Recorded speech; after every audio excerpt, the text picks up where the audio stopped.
Voilà. Ce qui est important, c'est que ce que je vous raconte, c'est ce que j'ai vécu, sans en ajouter. Hein? Je peux dire que vraiment, c'est par respect d'ailleurs pour le nombre de camarades que j'ai perdus, parce que pour vous dire simplement qu'au Cours-Soleil, si un jour vous montez là, dans le Taillefer, j'en ai perdu 10. Alors, ce que je vais vous lire pour terminer est un document qui avait été adressé à ma mère et qui a son importance aussi dans le sujet du concours. C'est un juif qui s'appelle Jules Sussman et il arrivait de Bordeaux. Et je vais vous lire la lettre. Monsieur le maire, je suis signé Jules Sussman, actuellement habitant à Bâle, Suisse. Me permet de vous adresser ces quelques mots pour vous signaler une dame héros, citoyenne de votre ville. Il s'agit de Madame Colomb. Cette lettre est datée du 20 mai 1957. Lui, ancienne propriétaire du restaurant Comptoir Lyonnais à Alsace-Lorraine. Au mois de septembre 40, je suis venu comme soldat démobilisé à Grenoble, étranger dans cette ville. Le hasard voulait que je rentrais dans ce restaurant et je cherchais une chambre. J'avais la chance de rencontrer Madame Colomb qui m'offrait à m'héberger. J'étais complètement sans ressources et étant de confession israélite, je n'avais pas de possibilité de travailler, vivant dans la clandestinité à Grenoble. Je ne pouvais plus réintégrer la ville de Nantes où j'avais vécu avant 1939.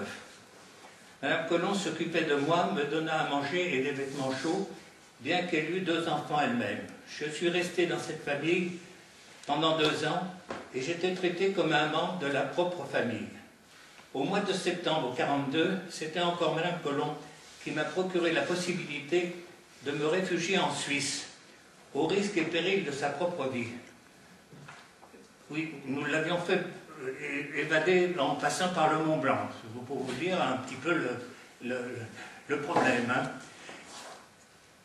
Au mois de septembre 1942, c'était encore Madame Colomb qui m'a procuré la possibilité de me réfugier en Suisse au risque et péril de sa propre vie.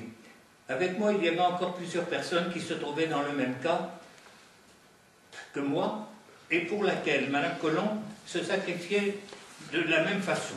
Toujours en risquant sa vie, elle nous a sauvé la vie.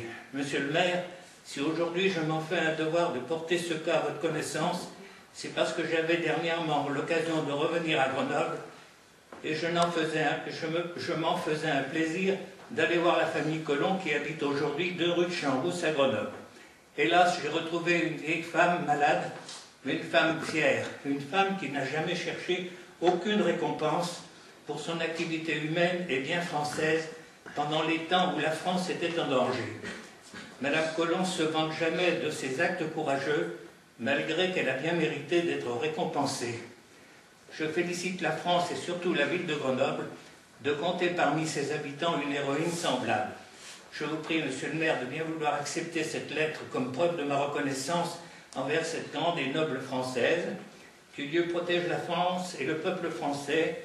Veuillez croire, monsieur le maire, à l'expression de ma plus haute considération. Voilà. C'est une lettre qui est un témoignage absolu. Ma mère est morte, elle avait 58 ans, à la suite des 10 années, disons, d'un cancer, oui. Et sans honneur et sans médaille.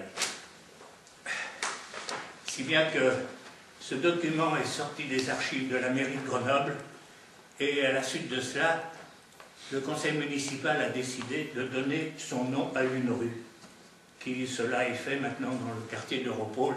Il y a une petite rue qui porte le nom de Louise Colomb. Voilà.